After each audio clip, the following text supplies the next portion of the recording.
एक क्वेश्चन में क्या बोला है, a 3 phase 4 pole alternator has 48 stator slot. ठीक है, 48 स्लॉट जो है स्टेटर पे हैं, कोई नहीं। तो पहले हम बना थोड़ा समझना चाहते हैं। ठीक है, ये बताइए ये क्या है स्टेटर का। ठीक है, ये स्टेटर का, ये हो गया आपका स्टेटर। ठीक है, कलाबाजी तो करनी नहीं, बस बना लो। ठीक है, 4 पोल है।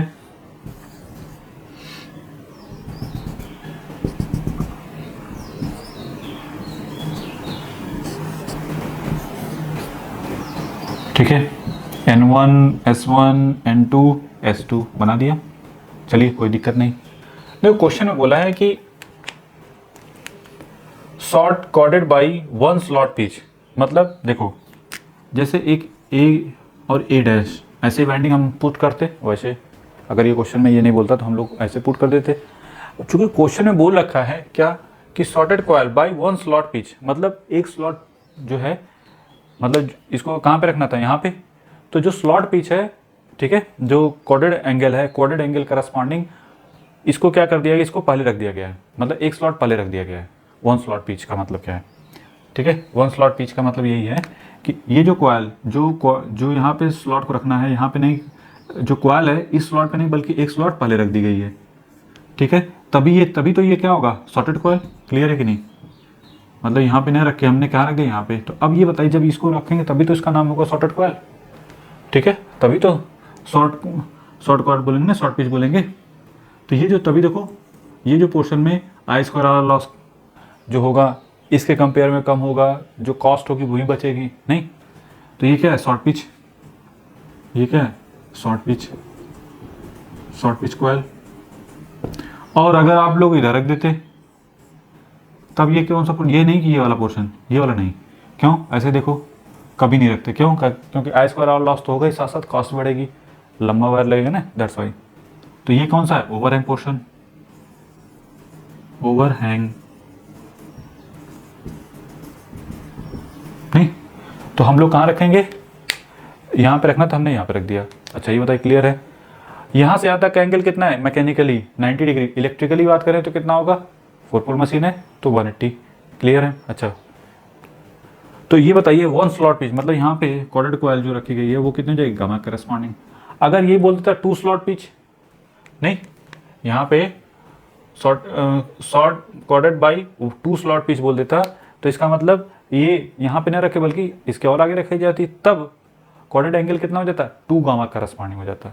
ठीक है, समझ में आ रहा है। तो एक स्लॉट को छोड़ के रखा गया है यहाँ पे, तो दैट्स वाई, तो गामा के बराबर है। चलो इतना तो क्लियर हुआ। अब क्वेश्चन में पढ़ते हैं।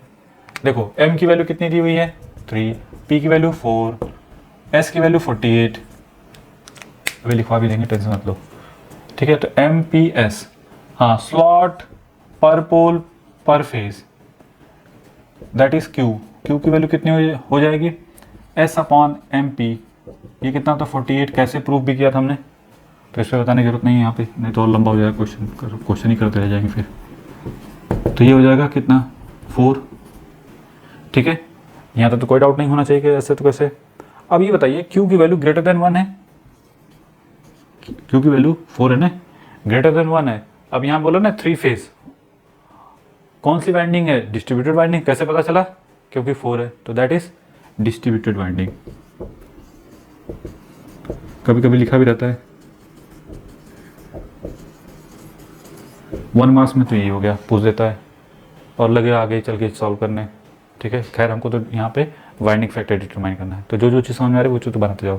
तो इतना तो फिक्स हो गया, ये डिस्ट्रीब्यूटेड वाइंड, कंसंट्रेटेड वाइंड नहीं। कंसंट्रेटेड वाइंड में Q की वैल्यू कितनी होती है, 1। दूसरी बात, अब हमको क्या चाहिए, नॉर्मल सी बात है। देखो डिस्ट्रीब्यूटेड वाइंड, यहाँ पे क्या है, वाइंडिंग फैक्टर KW किसके करस्पॉन्डिंग होता है, KD इंटू KP। हमको KD चाहिए, KP चाहिए। अब KD की वैल्यू किसके करस्पॉन्डिंग होती है, KD की वैल्यू होती है sine Q gamma by 2 divide by Q sine gamma by 2। किसके लिए, फंडामेंटल के लिए। यहाँ पे हार्मोनिक नहीं बोला, तो हम लोग बेसिकली कौन सा यूज फार्मूला करेंगे, फंडामेंटल वाला। तो हमको क्या चाहिए, गामा चाहिए। अब गामा कैसे निकलेगा, गामा की वैल्यू किसके करस्पॉन्डिंग होगी, ये कितनी होती है, पाई पी डिवाइड बाई एस के करस्पॉन्डिंग, पाई पी की वैल्यू कितनी है 4 पोल, एस की वैल्यू कितनी 48, तो पाई बाई 12, तो ये कितना आएगा 180 नहीं 15 डिग्री। कैसे, अगर नहीं समझ में आ रहा है तो ऐसे करो, देखो पाई को हमको ये रेडियन में है ना, इसको हमको एंगल में चेंज करना है, तो क्या करेंगे, तो पाई बाई 12 जो है इट इज रहने दो, यहाँ 180 डिवाइड बाई क्या कर देंगे पाई, तो ये 180 डिवाइड बाई 12 हो गया। ठीक है, समझ में आया कि नहीं, कि ये हो गया 15 डिग्री। यहाँ पे तो कोई डाउट नहीं होना चाहिए कि ऐसे तो कैसे। तो चलिए distributed winding factor,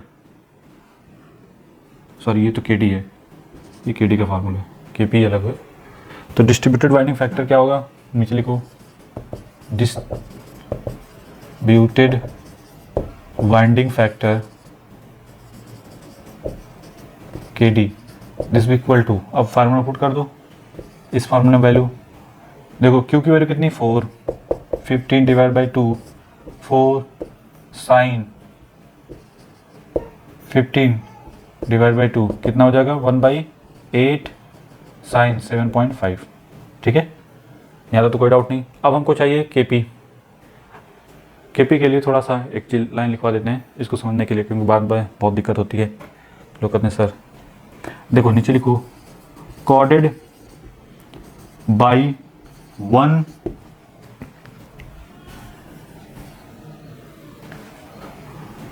slot pitch that is rho this equal to gamma, और यही अगर बोल दे corded by 2 slot pitch, तो that is रो की वैल्यू कितनी हो जाएगी 2 गामा करस्पॉन्डिंग, तो 30 डिग्री नहीं। तो चलिए पहले केपी लिख लो, तो केपी किसके करस्पॉन्डिंग होता है, ये भी फंडामेंटल करस्पॉन्डिंग, तो कॉस रो बाई 2 करस्पॉन्डिंग, और रो कितना है gamma, sorry cos gamma by 2, sorry cos gamma by 2 that is cos 15/2 cos 7.5। ठीक है, यहाँ तो कोई डाउट नहीं होना चाहिए कैसे तो कैसे। अब कुछ नहीं करना है, फाइनली आंसर बना लो। तो फाइनली आंसर में के डब्ल्यू के डी किसके करस्पॉन्डिंग है, देखो 1/8 इंटू साइन 7.5, और ये हो गया कॉस 7.5, देखो 1/8 कॉट 7.5 बना लो इसको। तो अगर ये डिपेंड करता है किस एग्जाम में है, अगर कल से अलाउ है, सब्जेक्टिव है, कल से अलाउ है तो कल से में इसको निकाल सकते हो, अगर कल से अलाउ नहीं है तो इट इज़ फार्मूला सब्जेक्टिव में भी पुट करके छोड़ सकते हो। ऑब्जेक्टिव में है तो हो सकता है यही पूछ दे या ये पूछ दे, मतलब ये वाला पोर्शन पूछ दे या ये पूछ दे, नहीं, क्योंकि हमको यहाँ पे बाइंडिंग फैक्टर पूछा था तो इस वजह से हमने इसके करस्पॉन्ड निकाल के छोड़ दो इसको, क्योंकि हमको इसकी वैल्यू नहीं पता, नहीं ईजिली तो नहीं पता है। बना लो इसको, क्लियर हो गया ना, जो मेन चीज़ समझनी थी बस यही है, यही था, अदरवाइज उसके ये तो फार्मूला बेस्ड है। ठीक है, बना लो। क्या बोला है, NS 48 स्लॉट 4 पोल 3 फेस अल्टरनेटर। ठीक, द कॉइल स्पान इज 10। अभी देखो पहले हम लोग डिस्कस करते हैं इनके करस्पॉन्डिंग, फिर what is the meaning of the coil span, इसको आगे चल के डिस्कस करेंगे कि इसका एग्जैक्ट मीनिंग क्या है। ठीक है, आगे रीड करते हैं। इस distribution and pitch factor for the fundamental third and fifth harmonics के करस्पॉन्डिंग। तो देखो हमको पिच फैक्टर और डिस्ट्रीब्यूशन फैक्टर डिटरमाइन करना है, तो पहले हमारा टारगेट क्या होगा कि जो दिया हुआ है उसको लिखो पहले, नहीं, एस की वैल्यू कितनी है 48, पी दिस इक्वल टू 4 पोल, और एम की वैल्यू कितनी है 3। ठीक है, यहां तक तो कोई डाउट नहीं होना चाहिए। स्लॉट पिच एंगल देखो, slot pitch that is gamma, this equal to क्या होता है बाई एस, तो पाई पी की वैल्यू कितनी है 4 डिवाइड बाई एस कितना है 48, तो ये कितना होगा π/12। इस π/12 को किस में कन्वर्ट करना है हमको, एंगल में। ठीक है, तो ये देखो, ये जो भी हम लोग ये जो वैल्यू निकालते हैं ये किस में आता है, हमेशा आएगा इलेक्ट्रिकल में। ठीक है, ये रेडियन में है तो इसको कन्वर्ट कर दो, क्या लिखेंगे π/12, अब रेडियन को कन्वर्ट करना है तो 180 डिवाइड बाई पाई ऐसे लिखेंगे। तो देखो पाई से पाई कैंसिल, ये हो गया 15 डिग्री। यहाँ तक तो कोई डाउट नहीं होना चाहिए कि ऐसे तो कैसे। ये 15 डिग्री क्या क्या इलेक्ट्रिकल, हमेशा माइंड में जो भी चीज वर्ड ये आएगा, हमने जो भी डेवलप किया था फार्मूला वो किसके करस्पॉन्डिंग था, 15 डिग्री इलेक्ट्रिकल करस्पॉन्डिंग। अगर कोई डाउट हो तो जो डिस्ट्रीब्यूशन बाइंडिंग डिस्कस किया था उसमें जाके आप देख सकते हैं तो कैसे फार्मूला डेवलप किया गया था। ठीक है, तो ये गामा जो है ये आएगा इलेक्ट्रिकल, यहाँ पे क्या लिख सकते हैं इलेक्ट्रिकल। ठीक है, यहाँ तो कोई डाउट नहीं। हाँ, अब हमको जो डिस्कशन चाहिए डिस्ट्रीब्यूशन फैक्टर, देखो डिस्ट्रीब्यूशन फैक्टर और पिच फैक्टर चाहिए for fundamental third and fifth harmonic corresponding. तो पहले नीचे देखो डिस्ट्रीब्यूशन फैक्टर निकालते हैं। डिस्ट्रीब्यूशन फैक्टर का जो फार्मूला है, ठीक है, के डी। अब के डी हार्मोनिक करस्पॉन्ड लिखना है, ठीक है, तो क्या होता है साइन, क्या लिखते थे देखो Q gamma small R divide by 2 whole divide by, यहाँ पे क्या लिखेंगे Q sine gamma into harmonic by 2 corresponding, ये लिखते थे फार्मूला। ठीक है, अब फंडामेंटल के लिए क्या हो जाएगा, आर की वैल्यू 1 हो जाएगी, ये स्मॉल आर जो है 1 है और ये क्या है गामा। ठीक है, तो पहले नीचे लिखो फॉर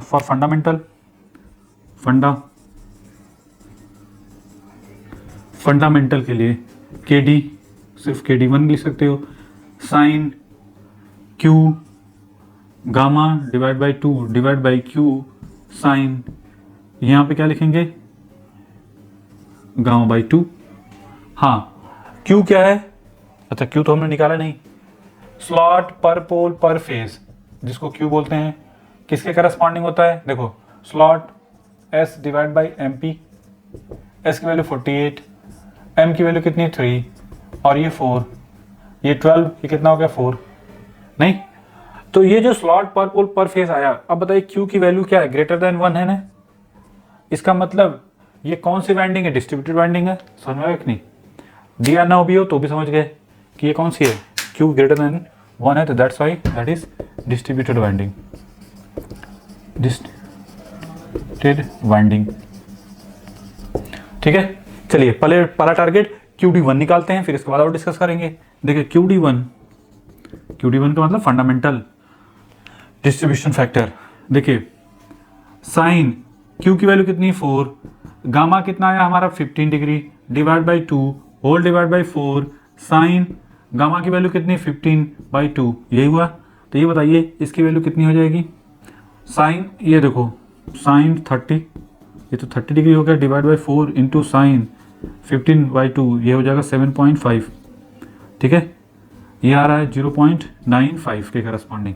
ठीक है, तो ये याद रखना जो फर्स्ट के करस्पॉन्डिंग आ रहा है 0.95। ठीक है, करके देख लो। ठीक है, तो ये हो गया फंडामेंटल करस्पॉन्डिंग। अब हम फोकस किस पे करेंगे, थर्ड हार्मोनिक करस्पॉन्डिंग। तो KD3 यहाँ पे लिख लेते हैं, KD3 कितना आएगा, KD3 की वैल्यू देखते हैं, KD3 कितना हो जाएगा, जहाँ पे गामा जहाँ पे R है उसकी जगह क्या लिख देंगे 3 बस। ठीक है, तो देखो 4 पाई ऐसे साइन, यहाँ पे क्या हो जाएगा 3 से मल्टीप्लिकेशन कर दो, ये कितना था पहले 230 था तो यहाँ पे 30 लिख दो, डिवाइड बाई 4 यहाँ पे इट इज साइन कितना हो जाएगा ये 15 बाई 2, तो ये 7.5। ठीक है, इसको निकालेंगे। और KD5 की वैल्यू कितनी हो जाएगी, साइन 5 इंटू 130। ठीक है, एक सेकेंड, गामा भी है यहाँ पे ना, तो 3 से मल्टीप्लिकेशन भी होगा यहाँ पे इंटू 3।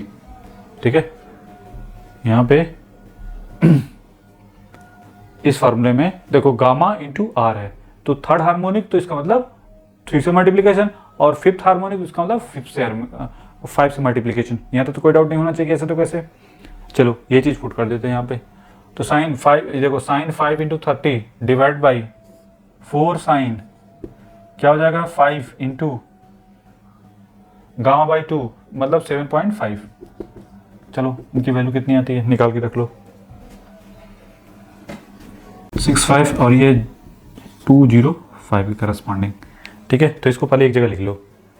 ठीक है, इन दोनों की वैल्यू KD3 और KD5। KD1 देखो, तो KD1 जो है वो तो हो गया 0.95, KD3 कितना आया है 0.65, एक बार रीचेक जरूर कर लेना। फार्मूला यही रहेगा, ठीक है। वैल्यू हो सकता है 0, ये वैसे हमारे हिसाब से तो यही आ रही है, ठीक है, ठीक है। यहाँ तो कोई डाउट नहीं।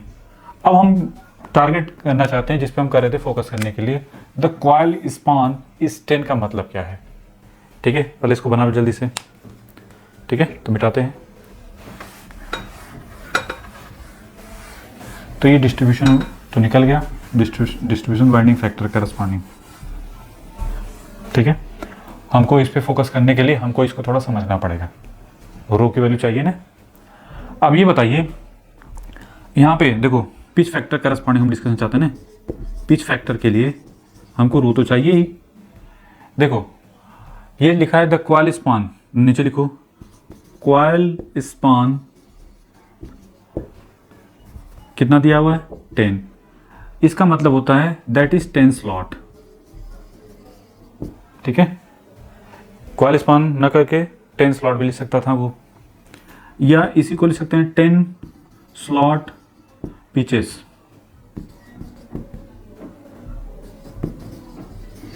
पिचेस मतलब 10 इंटू गामा, ठीक है। तो ये हो जाएगा 10 इंटू कितना है 15, कितना हो गया 150 इलेक्ट्रिकल, और ये 180 से क्या है कॉमन है, देखो 180 से कॉमन है, फुल पिच से तो कम ही है। अब इसकी हेल्प से देखो कॉइल स्पान हमको मिल गया कितना एंगल है 150, और फुल पिच कितना होता है 180, तो अब इससे हमको कॉर्डिंग एंगल मिल जाएगा। नीचे लिख सकते हैं क्या, angle of short pitches that is row, क्या लिखेंगे 180 माइनस 150 कितना मिलेगा 30 डिग्री, ठीक है। इस 30 डिग्री को क्या लिख सकते हैं 2 इंटू गामा, ऐसे भी तो कर लिख सकते हैं, नहीं देखो 2 इंटू 15 डिग्री, यहां तो कोई डाउट नहीं होना चाहिए कैसे तो कैसे। यही चीज ऐसे भी लिखी जा सकती है, that is coil is coated by 2 slot, मतलब इनमें से कोई वर्ड ऐसे भी लिखा जाए, इन सबका मतलब एक ही है, ठीक है। आप इससे देखो बोल दिया ना द कॉइल स्पान इज 10, या बोल देता है coil is coated by 2 slot, ठीक है, ऐसे बोल सकता है। तो कॉइल स्पान 10 है, मतलब 10 स्लॉट के करस्पॉन्डिंग 10 पिचेस के करस्पॉन्डिंग हुआ, तो 10 इंटू गामा, नहीं कि 1 पिचेस में कितने गामा एंगल होता है ना, दैट्स व्हाई, तो 10 इंटू गामा तो आपको मिल गया 150, क्योंकि 180 से कम है, तो इसका मतलब रो होगा इसमें। तो उसको निकालने के लिए तो adding of the angle of the shorted pitches का क्या हो जाएगा 180 में से 120 क्या कर दो माइनस कर दो 30 डिग्री, तो आपको ये इतना तो पता चल गया। यहाँ तो कोई डाउट नहीं होना चाहिए कैसे तो कैसे। एक चीज़ तो फिक्स है क्या, कि हमको रो तो मिल गया, तो pitch factor KPR this be equal to cos gamma by 2, ऐसे लिखते हैं।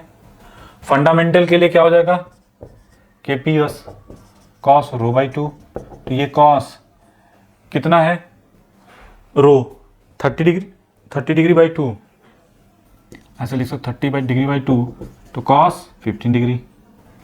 अच्छा ये तो हो गया फंडामेंटल करस्पॉन्डिंग, अगर लिखना चाहो तो ऐसे लिख लो। KP3 क्या हो जाएगा कॉस 3 रो बाई 2, या कॉस 3 इंटू रो की वैल्यू 30 डिवाइड बाई 2, तो ये हो जाएगा कॉस देखो 45 डिग्री, ठीक है। और फिर cos fifth harmonic corresponding cos 5 rho by 2, that is cos 5 into 30 divide by 2, तो ये हो गया 15 कॉस 75, ठीक है।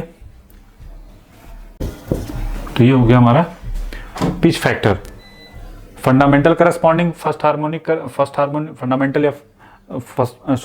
करस्पॉन्डिंग, थर्ड हार्मोनिक करस्पॉन्डिंग और फिफ्थ हार्मोनिक करस्पॉन्डिंग। यहाँ तो कोई डाउट नहीं होना चाहिए तो कि ऐसे तो कैसे बना लो जल्दी से, ठीक है। फिर हम बनाते हैं किसके corresponding winding factor. Winding factor किसके करस्पॉन्डिंग होता है KW इंटू KP, इसको क्या लिखते हैं वाइंडिंग फैक्टर, ठीक है। KD का मतलब डिस्ट्रीब्यूटेड फैक्टर, ठीक है, और KP का मतलब क्या होता है पिच फैक्टर, ठीक है, और ये क्या वाइंडिंग फैक्टर। तो चलिए फर्स्ट फंडामेंटल के लिए KD1 KP1, KD1 कितना है 0.95 और KP1 कितना है 0.966 and KW3 this equal to ये कितना है KD3 कितना है 0.965 और KP3 कितना है 0.71, ठीक है। और KD5 this equal to KW5 this equal to ऐसे लिख सकते थे। ये कितना है, इसकी वैल्यू KD5 की वैल्यू 0.025 और इसकी वैल्यू कितनी है 0.026, ये वैल्यू आ रही है 0.917, ठीक है फर्स्ट। और दूसरे की वैल्यू कितनी आ रही है 0.46 और ये सबसे कम आ रही है 0.53, ठीक है। बना लो, सबसे ज़्यादा बना लो इसको। तो ये पूरा मेन चीज़ सिर्फ इसको समझना था इस क्वेश्चन में, ठीक है। तो हमेशा जब भी क्वेश्चन करें तो पूरा डिटेलिंग के साथ करें। बस ये पूरा वैसे तो फार्मूला बेस था, कुछ वर्ड थे जो समझने में दिक्कत हो रही थी तो उसको हमने समझा दिया और बाकी तो कैलकुलेशन है, बना लो इसको।